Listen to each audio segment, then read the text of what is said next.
The rebellion of 1088 occurred after the death of William the Conqueror and concerned the division of lands in the Kingdom of England and the Duchy of Normandy between his two sons William Rufus and Robert Kerr. Those hostilities lasted from 3 to 6 months starting around Easter of 1088. Background: William I on his deathbed in 1087 decided how his sons would inherit the lands of his native Normandy and recently conquered England. His eldest son Robert was made Duke of Normandy and his second eldest William Rufus entitled King of England. This came to pass on William's death.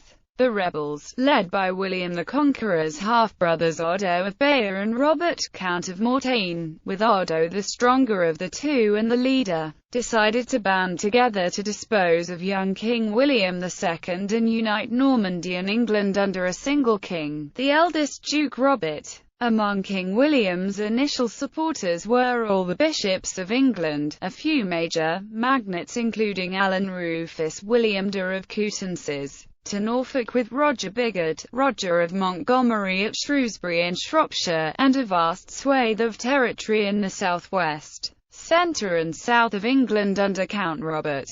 In support of the rebels were Eustace III, Count of Boulogne and Hugh de Grantmesnil, who had the government of Leicestershire, with Robert de Ruthven his nephew, and other knights of distinguished bravery. Rebellion of 1088. With the coming of spring in 1088, the barons set out on a campaign to lay waste the lands of William II and his supporters. They fortified their own castles and stocked them with provisions, and waited for a response from the king. If for some reason no response came, they knew they could easily live by plundering neighboring territories, and thus reduce the kingdom to feudal anarchy, a situation the king would eventually have to address. The king's response was threefold. First, he divided his enemies by promising those who sided with him that they would receive as much money and land as they wanted. Second, he appealed to the English people as a whole, promising them the best law that had ever been in this land. This had a positive effect in allowing regional garrisons the support they needed to fight the rebels. Finally, he attacked the rebels personally. In a 6-week siege of Pevensey Castle he captured the rebel leader Odo. In a stroke of luck for the king, the troops Robert was sending from Normandy were driven back by bad weather on the seas. Meanwhile, the king, together with some of his allies, took Rochester Castle, and with Robert's failure to arrive, the rebels were forced to surrender and the rebellion was over. Those of William's barons who had remained loyal urged leniency for the rebel barons. Orderic Vitalis says, addressing the king, "If you temper your animosity against these great men, and treat them graciously here, or permit them to depart in safety, you may advantageously use their amity and service, on many future occasions.